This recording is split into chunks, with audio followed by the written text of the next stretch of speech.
commanded to be strong. We are commanded to be of good courage. We are commanded to not be afraid. We are commanded to not be dismayed. Why?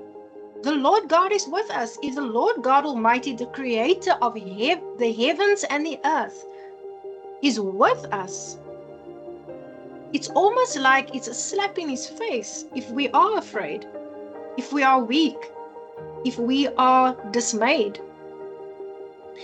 That just kind of blew my mind. So when I talk about blowing the lid off your mind, that scripture did it for me. And these are my parting thoughts that I want to leave with you. This is how we fight that battle in our mind.